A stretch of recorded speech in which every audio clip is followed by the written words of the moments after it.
Hey, how you doing? I'm Jeffrey Houston. I've been in this church all my life, and I'm 61 years old. I was born in 1961 here in Mooresville, North Carolina. I did not grow up down here in Mayhew Town. I grew up downtown. They had started leaving the country, and they started going toward town. And that's when my mother and father and my grandmother, we all lived uptown. And we all lived in the same neighborhood on the hike, what we call the Eastern Hike, black area in Mooresville. There were two areas at the time, Eastern Hike and Cascade. West End wasn't there yet because they hadn't built the projects yet. But we started out with two black neighborhoods, Eastern Hike and Cascade. And I was part of the Hike gang. And yes, and we did thought we were better than Cascade. That's kind of crazy, but we did. No, we was all poor, but we thought we were better than the other, you know? That trash up on Cascade, thank God we ain't them. You know, and you sitting there saying, why are we putting each other down? Even then we were taught to hold each other down, you know? But I grew up in a time when we lived in a neighborhood that was completely black. Like 20, 30 houses, shacks, 10 roofs, dirt yards, you know? You go out every morning, you sweep your yard. That's how I grew up, you know? We had a milkman to come every day and put your milk on the porch, you get it. We played in the wood. We didn't have, I'm going to take that back. We had a TV in our house, but we was not allowed to use it. Back in the day, children were supposed to stay outside and play. I don't care what the weather was. Well, if it was thunder and lightning, you came in. But it was hot, you stayed outside. It didn't matter. Stay underneath the tree. Get under the shade tree. You'd be all right. So we were forced to stay outside, and we really got to know the country. We got to know the woods. We got to know the trees. We was wild children, you know, just having fun. And that's how I grew up, in a black neighborhood with things going on.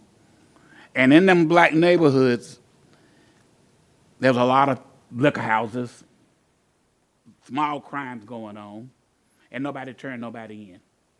That's when you learn to keep your neighbor's secrets. Don't tell on nobody, you know? What we do here, you know? As long as you kept it in the black community, you're safe. Because you let the white man come in and police you, he's going to put some people in jail. So we all stuck together that way. We didn't tell on each other. And that was a dangerous thing during that time, especially for children. Because the truth be told, there was a lot of messing with children at the time, molesting children in these black neighborhoods. It was terrible during those times. It seemed like we had no direction. We were just there. But I will say this. I grew up in a house with a mother and a father who always wanted to grow. And we went from that to better. They would always make us get a better house, get a better car, get a better job. I watched my parents work every day. I watched they had 6 children, and they had to feed us and put clothes on us. And back in those days, my grandmother had more than we did, and she did help us. She would throw money in, you know, help us with the light bill, help to feed us, help put clothes on our backs, you know. We were blessed to have a family that strong. And then plus, we didn't go hungry because my first cousin lived next door. My aunt lived down the road. My first cousin lived here. We all stuck together. There was a big thing about family. Didn't know that I was unique in having a mother and a father in the same house. Didn't learn that until I was older, how blessed I was to have a family like that. To have a father that came home every day. Had a father who went to work every day. And I'd seen him work. And I'd seen him sweat. And I'd seen him take care of my mother. You know, I'd seen that. Even though I was watching TV, watching black men leaving their children, beating their wives, and I'm watching this, and I'm saying to myself, why come daddy not beat mama? But I'm watching this on TV now. All this crime black men's doing, and I'm saying, my daddy would break my neck if I was to break a rule. They didn't talk about how strong the family was with a man in the house who was raising their children, who went to church every Sunday, who was paying his taxes. They didn't pat my dad in the back for nothing. But a sorry man they put up, they would talk about, you know? But not what the good men were doing in these neighborhoods. My father worked hard. My cousins worked hard for their children and their family. The women drove nice cars, and the men drove regular cars, you know? That's how it worked back then, you know? The children looked good when they went out, but the man looked bad. Do you understand? My daddy didn't care if he walked out looked bad, as long as his kids looked good, as long as his kids was eating, that was his reward. You understand? That's what I grew up in. And all that bad, there was still some good. And I thank God for that. But I'm going to tell y'all about when I was born in 1961, and Mooresville segregated, right, the schools.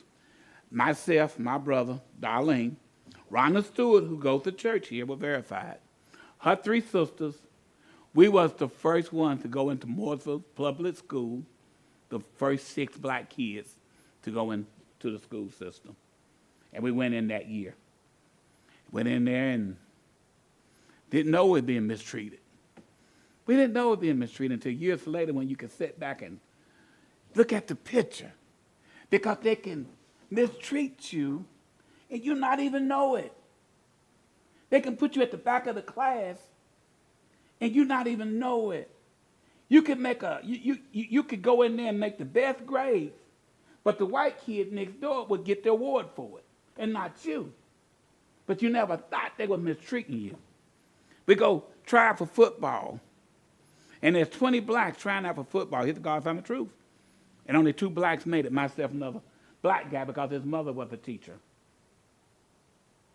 They put him on the team. He couldn't play no football, had no talent at all, but they put him on the football team. And they cut all the other black guys. And I got on it because I was still one of the first blacks that came to school there. And they were still using me as an example.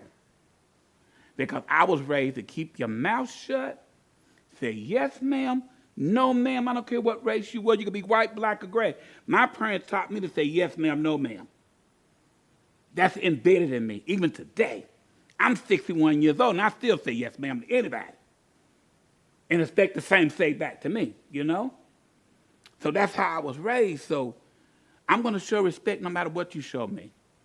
Because my parents didn't really teach us about how they were going to mistreat us when we wasn't around them. They never taught us that. They never told us that. Because they went through the back door. They say yes, sir, no, sir. That's how it was embedded in them. So they didn't care. They thought it was okay for us to be treated the same way. But I thank God that my mother wanted better. Came home one day and she told my daddy, we're going to move. Lived in a black neighborhood at that time. And my daddy said, we're going to move. Yeah, we're going to move. We moved into a white neighborhood in 1970. We moved into a white neighborhood. First black family that moved to a white neighborhood.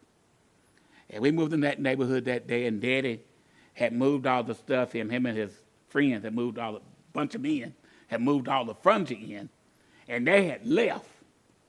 The man next door had got a gun. Was it a gun? Yeah, he had got a stick, not a gun. I'm going to tell you where the gun came in at.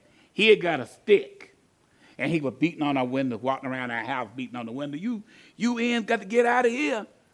And my mama heard it. And my mama ran into the bedroom. Because the first thing Daddy brought in that house was his guns.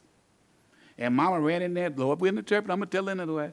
Mama ran in there and got the gun and put it right in his face. And she said, today ain't the day for that. None of y'all going to ever come back to my house beating on windows or beating on doors.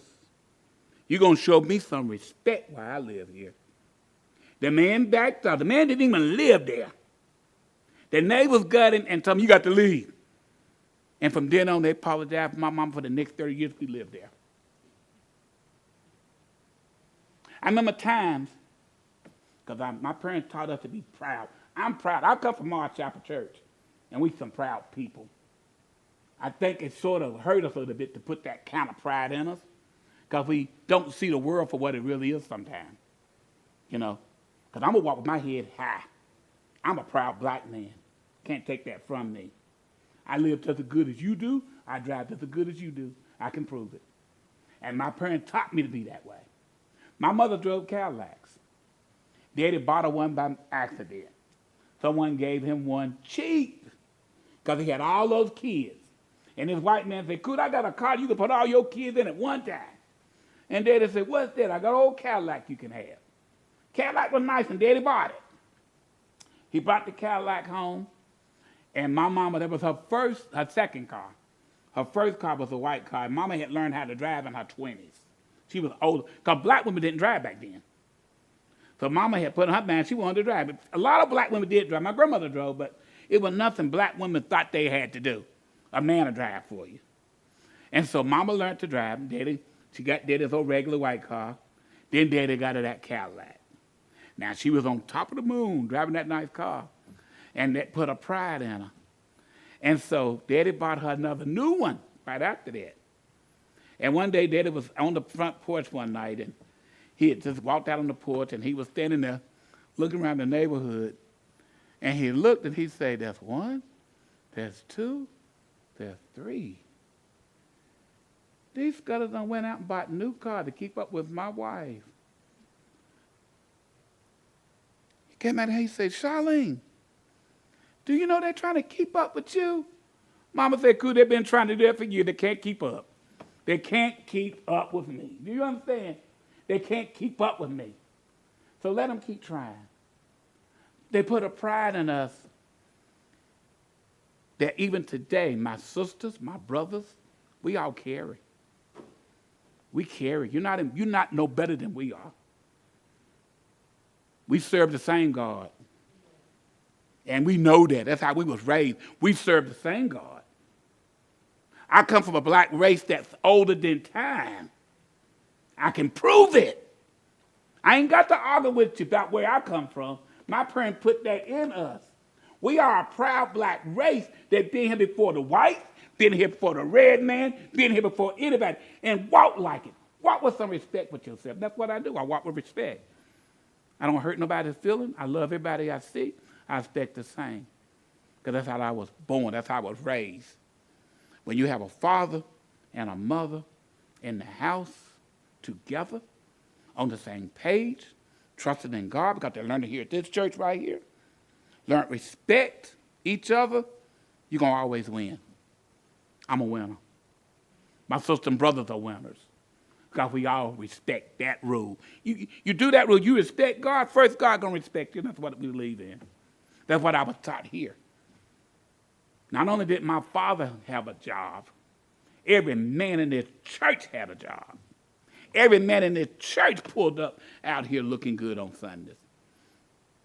Every man had nice houses, and they expect us to do the same. That's how we was raised. And the word was, nobody can keep you down. We was raised in this church to know that and understand that. No one can keep you down but yourself. I had to learn that. But to get back to knowing that mother and father is the best thing in a black family, I had to go to Greensboro for 8 years, and I worked in a rehab center. And these black guys would come in, and some of them were tore up from the floor up. And when I would sit down and communicate with them and counsel them, I always found out that one of the things that was missing in their lives was a black man, was a black father, or a black uncle, you know? We as men, we have to step up to the plate. If I got a nephew who don't have a father, I step up to the plate and I take that place. Do you understand? And we have to learn to do that too. Because these black boys are being raised by women, and I'm not putting women down. They just don't have the ability to teach him and control him like he should be. And teach him how to respect others. And that's the cause on the truth. You know, if you marry a man who's never been raised by another man, you got a little bit of troubles on your hand. But through prayer, you can fix them. But they're going to be hard. You're going to have to be praying a long time. And I know now that I'm the man that I am because I had a man in my family that was a black man that raised me to love God. Any questions? So you mentioned that you were the first high school? Or We went into the first. We went to South School. I went into the first grade. Willie went into the second. Donnie went into the fourth. Donnie Rondon went into the fourth. And the other two, her other two sisters, her older sister went to junior high. No, Wood School. Her older sister went to Wood School, and the other one was in the same grade as my brother Willie. So, yeah. Do you remember, I know you said you didn't realize that you were being mistreated. Do you remember any, like, directly, like, this is clearly not right, or anybody that didn't want you there out of I got a story for you, and it's going to shock you, right? When we started school, the white teachers treated us okay. We treated us okay, you know. They did the best they could with us. My fourth grade was a black teacher, and had never had a black teacher before. I didn't go to a black school. I never been to a black school. Never. I never been to a back door. I never been to none of that. None of that have I been through. So when I got the black teacher, that's when I understood what prejudice is, when I got the black teacher. When I went into, and I'm not making this up, when I went into her class, she put the blacks in the back of the class. Miss Wilson. I'm going to say her name, Miss Wilson. She put us in the back of the class and put the whites up front. Never taught us nothing, only taught the whites. They had an assistant. She was a woman from England. She was sat in the back with the blacks, and she would work one-on-one with us. If it wasn't for that woman, we wouldn't have learned nothing in that black woman class. I never in my life understood how another black could mistreat her own people. And 20 years later, we're all out at the mall. Me and the people I went to school with, we still friends. Half of us did. But we was all, I had a new car. So I picked everybody up. We went to the mall, just having a good time. And we was riding, and there go Miss Wilson in Kannapolis, North Carolina, walking downtown. And Ann say, "Stop this car right now. I got a few words to say to that woman." And I say, "Ann, you can't go up there and talk to that woman." She said, "Yes, I can." And so I said, "I'm not stopping this car." Ann rolled the window down and said, "Miss Wilson, you ought to be ashamed of yourself." And I had to, we laughed about it, but it was also sad, that these women took these schools and they took the job in these white schools and wanted to prove something to the white people and not help her own. She acted as if we was dirty. She would actually come back and put a thing to her nose like she could smell us. And I'm sitting there looking at this woman who graduated from Bible Scotia College. And I had family members that graduated there. And I'm sitting there looking at her saying, "Ma'am, I got people graduating from college myself, so what is the big deal? Just thank God he gave you this." So, it's sad that the only experience, I can tell you the story, but about a black woman, not a white woman, that openly done it. I married a white woman, they did it behind your back. They did it slowly. But this woman did it openly. She didn't hide it. Just put us in our place, But like I say, 2 on the football team, 3 on the basketball team. That's just the way they did us. Do you remember anything about the hospitals? So you were born in 61, so anything before you were 12? See, the thing is, our people was, like, my mother and them come from this area, come from out of here, so they wasn't used to doctors. They wasn't used to hospitals, They did go and have their babies, So when we got sick, they didn't rush us to the doctors right away. They tried to do us at home the best they could. Now, if you had blood coming out, they had to rush to the emergency room. We didn't have doctors. They took us to the emergency room, and you still might have to wait until they didn't even get to you. Because they're going to always get the white one before they get the black one, even then. That's God's honest truth, even then. So they didn't trust doctors and hospitals. We did go, but they didn't trust them. Not like we do now. you remember the black hospital? I don't remember any of that. I'm at the generation with that. I'm at the generation, but no, I didn't do any of that. I don't know anything about segregation. I know nothing about that. I am 61 years old. Yes, do like I'm old, but no, it was past before I came. I think I missed about 2 years, maybe. Missed it by 2 years. But I never went in his back door. I remember going up into the movies, and we sat up in the balcony at the movies. I remember that. But it was the best spot in the house to be up there watching that. You could see the screen good, so I didn't see no problem. I think that was the best spot to be, So that's the only thing I can tell you about segregation, the movie theater. That's it. Nothing else.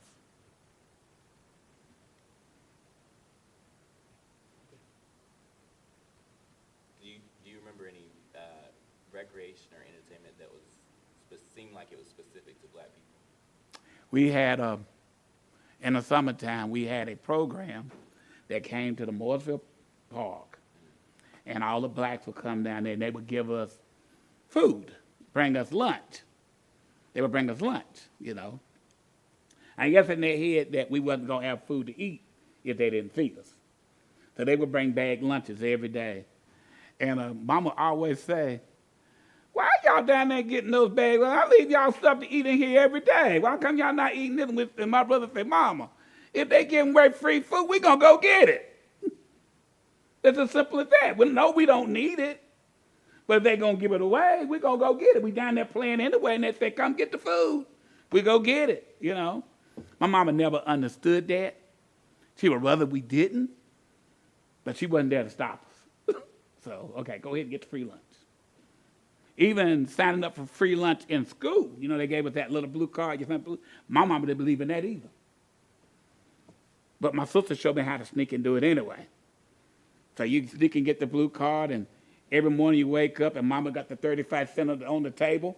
She have it lining up in 6 rows. 35 cents for me, Darlene, Willie, Keith, and Jean. And the 35 cents is there.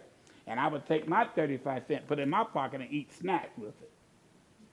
And use a free card to get my lunch, Praying that Mama never find out. That she'll never find out. Because she would have a fit. They didn't believe in welfare. They didn't believe in nothing free. Nothing free. We work for what we get. When the government started handing you stuff out, as Mama said, they got control of you. So no, we work hard. We help each other. And I thank God she put that in our head, Thank